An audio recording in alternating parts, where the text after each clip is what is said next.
Yahar, these numbers be getting too hard to keep track of. It's vlog day 1137. I give me hookup. I'm out. That's a pleasant noise. How does one talk about discipline? That's a question. Good morning. Day 5 here on this beautiful Tuesday. Today is Tuesday, and I stayed up pretty late. So I slept in just a little bit. Still got like 6 hours of sleep, I think. Ooh. Otherwise, feeling pretty great. I'm gonna hop on the bike here and ride it down to the Peloton because I don't think I'm gonna end up getting it. We'll see what he does, but I'm gonna stay pretty firm on the lower end, not like super low, but the lower end of what I had been offering him. Because if he doesn't want it, that's fine. He can sell it to somebody else, and I'll just borrow like a bike from Bike About for a bit and save up money. And then in the spring, I can buy one that I really want. Because, I don't know, I just feel like that's the best way to go. That's kind of a lead into talking about discipline, but what I was going to talk about today, and what I'm struggling with a little bit, is how does one talk about one's own sense of discipline? Fruit fly. How does one talk about one's own sense of discipline without sounding like a total jerk? That's kind of the question. I'm sure I'll figure it out, but first let's go ahead and drop the bike off, get some coffee, see Jenica, and yeah, we'll figure this out.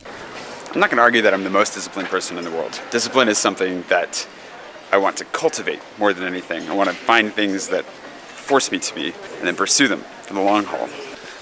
This will probably come as a surprise to absolutely no one, but I love finding long-lasting challenges, ways that I can test myself, ways that I can push myself. One of the most obvious iterations of that, or takes on that, was doing my photo of the day. Kind of like we were talking about yesterday, one of the key elements to getting any of this stuff done is motivation, actually being motivated to do stuff. But having disciplines in place to do the things you're not really motivated to do is really important. So I'm kind of always looking to find ways to test myself in the arenas that I am motivated to improve my discipline so that when those things come along that I don't really want to do, I have the ability, hopefully, to do them. We have a little green man, don't worry. It's just hard to see. Yeah. My photo of the day is a really good example of that. Like, I started doing my photo of the day 9 years ago, almost, something like that, because I knew that I wouldn't be very good at journaling, and I wanted to make sure that my friends and family at home knew what was going on with me in South Africa, West Africa, wherever I ended up. And I also liked the challenge of it. Like, I like that it's not just an easy, like, whenever you feel like it kind of a thing. It's something I had to think about every day and I had to work on and develop over time. And, it improved my photography skills eventually when I started actually putting some effort into that. And it became something that, is just another part of my routine. And it's on top of that then you want to build other routines to get towards other things that you want. Oh, here's another one. So maybe this might be the city. It might be the city that did it. On the canal toilets, they actually have open signs, which is really funny. Totally thought that, oh, hi, cutums. One of the thing about the disciplines is also just kind of a sense of, it's like I said, there's a challenge in it. Whatever I'm doing, I want to rise to a challenge. That's why, like, right now the diet and trying to lose some weight is a challenge, and it's a tough one for me because I never believed I could lose weight for the first 30 years of my life, right? Like, I just thought I was going to be chunky forever and that there was nothing I could do about it, and no matter what I did, I wouldn't succeed. And the first time I succeeded at it was such a huge accomplishment. And getting better at that, improving my habits, every element that goes into, getting healthier right now is a part of that challenge, which I really, really like. And it requires discipline. It requires showing up every day, doing some small things every day, making small improvements every day, and moving forward. I lost my charges here. Of course, discipline is defined in different ways, right? But I think that for the sake of today's discussion, forgetfulness could be a part of it because I left my tripod in my other bag, so you're getting this cockamamie angle. But I tend to think of it as making small decisions or small actions repeatedly towards a greater end, whether that's learning something or preventing something, growing in an arena, building anything. Discipline for me is making the choice to show up and do something whether or not you feel like doing it on that day. And so it can be really difficult to jump into that. But that's why I think it's key to think in terms of small steps. Like, if you were to just try to get off the couch and go run a marathon and you hadn't been running at all, there are people that can do that, but it's going to be really difficult. And odds are better if you apply a little bit of discipline by walking a little bit more and then running a little bit, and then you just kind of add to it over time until you steadily get to that place where you can run a marathon. You get the idea. That's kind of how I look at it. And similarly, that's how I treated vlogging. Vlogging for me was both an additional challenge. I wanted to see if I could do it. I was really inspired by people like Casey Neistat, who were doing it every day and bringing such a high production quality to it, or a high value of production to what they were doing. I was like, I want to know if I can do that. I want to give that a try. And I played around with it, and I realized it was going to be a huge challenge before I ever jumped into it. But then when I jumped into it, I was committed, and I was like, I'm going to do this. And of course, doing anything for a month, like 30 days, will set some new habits for you. And that is what you really need, is enough push to get past that. But what I wasn't sure is if I'd be able to get 30 days in, because I had tried vlogging every day in April. The vlog every day in April years ago, first time I lived in Paris, and couldn't make it through the entire month because I just couldn't come up with enough to talk about, basically, and I didn't really know what I was doing. So I wasn't even sure if I could do that, let alone continue on for an entire year. And a lot of people ask like about the intros. The intros are all quitting right now, all the intro characters, as they're prone to do every year. And people ask me like, how many of those did you make? How did you make them? When did you make them? Obviously you can go and you can see how we made them if you go back and watch my very first vlog, which is the beginning of the Vlog-A-Day playlist, but I'll try to link to it above as well. We did them all in one day, went through and shaved and got everything done. And it's kind of, I don't know, it's just when I look back, I see a lot of instances where discipline was required for what I was doing, whether that was growing my beard out and keeping it out despite wanting to shave it, shaving everything in a proper order and doing all of these intros in the right way at the right time to get the right numbers. Like there was a lot of discipline involved in a number of different arenas for putting this whole thing together. And it's been so satisfying to see it come together. Not to mention how motivating it was simply to have the intros all completed, because I did all the math ahead of time. I got the dates all lined up, right? And so each character had their set day of the week, and they said that their numbers and they told their little stupid jokes. But then of course on my family's birthdays or on certain holidays, whatever, there were, you know, special little things that wouldn't work on any other day if they didn't come out on the right day, which served as a great motivator never to miss a day, because I didn't want to screw up the count, the numbering, the jokes, all of that. It's just those little things, you put those little things in there for yourself and you're much less likely to screw up, I think. And part of the reason that I ended up doing, so the seasons last 54 weeks. All 3 seasons have lasted 54 weeks each. And that's partially because I figured, you know what, I want to at least try and do this for a year. And then I added 2 weeks of introductions to the end of it, just in case I hadn't figured out what I wanted to do by then.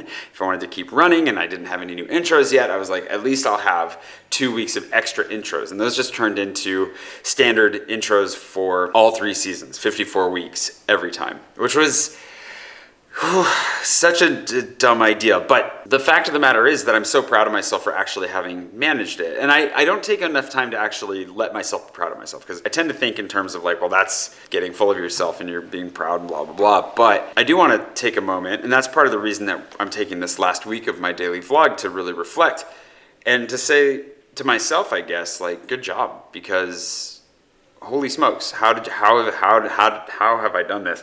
And I'm so grateful that I have. It's hot here in Paris again. I'm so grateful that I've managed to get through this. There have been some really hard days where I didn't want to vlog, some days where most of the time I'm okay getting up and filming, but there are days where, like yesterday I was talking about, that motivation isn't there, and the only thing that gets me out of bed in the morning ends up being the discipline of knowing that I need to do it. I need to make a video that day. It was the same thing with my photo of the day. Some of my favorite photos of the day were the ones that I didn't even plan, and I realized last minute, like I sat up in bed and I was like, oh gosh, I didn't get a photo today, and then ran outside and just took a photo of like the corridor in the ship that I used to live on, or who knows what random things. But those last minute photos that were just mundane and of something random are some of my most cherished photos that I've ever taken, in a weird way, because it's like, that's where I lived, that's where I was, that's where I walked, that's a part of my life. And in so many ways, I appreciate those days in looking back far more than I thought I would. It's another reason I wish I did a better job with the captioning, because I'd love to go back and see what was I thinking, how was I feeling, that kind of stuff. Which is why the vlog is so important, because for me, the vlog took on elements of what my photo of the day could never accomplish, in being able to capture a lot greater detail of what's actually going on. What am I wearing? How did I look? How stressed was I? Was I all, falling apart? But also helps me to really remember a lot of how I was feeling, where I was going, what I was thinking, what I was doing, all of that. And it's an amazing gift that I haven't even fully opened yet, Like, I'm sure in a few years I'll look back and I'll think, wow, I'm so glad I showed up every day and I did that, because now I have all of these memories. Now I have all of this information that if I just want to go back and see, like, who was I with on that trip? Or when did I break that thing? Whatever it was, theoretically able to go back and do that. It is a lot to dig through, but I'm really, really glad for it. Of course, it's cool that I've managed to do it, right? Like, I've proved I could do it. I don't think there's a doubt in anyone's mind that I can do daily vlogging. Whether or not I think I'm any good at it, at least I can show up and do it. But the real discipline that I need to dive into now, and the one that I really want to focus on, especially for the next couple months, but I want to integrate better into my life long term, is the discipline of self-care, of making sure that I'm well taken care of, that I'm well rested, well fed, well slept, but that I'm taking good care of myself so that I can last for the long term, and that I'm not at risk of burning out, which has been a huge danger in my life. It's one that I've succumbed to in the past, and it's one that I don't want to succumb to again in the future, as many of my contemporaries currently are. So definitely something to look forward to in the future.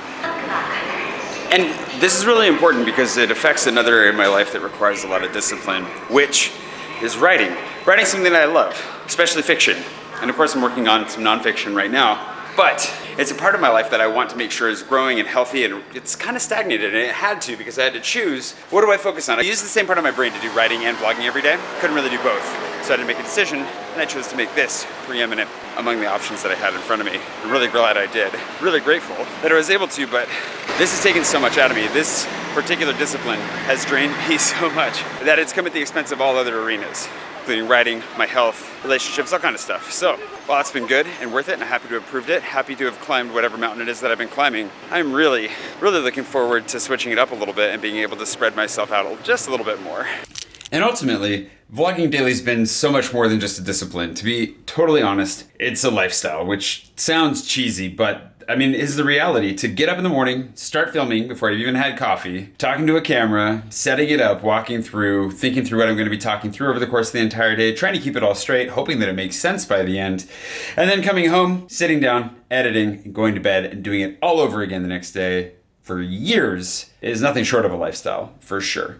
And now that lifestyle's changing. With the office, I've definitely been able to keep most of my work there, although I'll be editing at home tonight because I got to get ready to start editing from the road again here soon. But also, you know, the changes that are coming up, I'll have to form new disciplines. I'm gonna have to stop leaning on the routines that I've developed and create and lean into new routines. And in general, I think I'm just gonna have to get myself up and running on new software here soon. And I'm looking forward to it. I think it'll be a good challenge. But it's been a great 3 years, and I'm so grateful that I've been able to pull it off one way or another through sickness and heartbreak and hangovers and sleepless nights and everything in between. I've somehow managed to keep pulling the trigger every day and getting a vlog out to you at exactly the same time every day, with the exception of whenever I mistakenly schedule it for another time. I think it's kind of cool that I've never missed a single day. And assuming that I don't like screw something up in the next few days, I'll have kept that all the way through to the very end.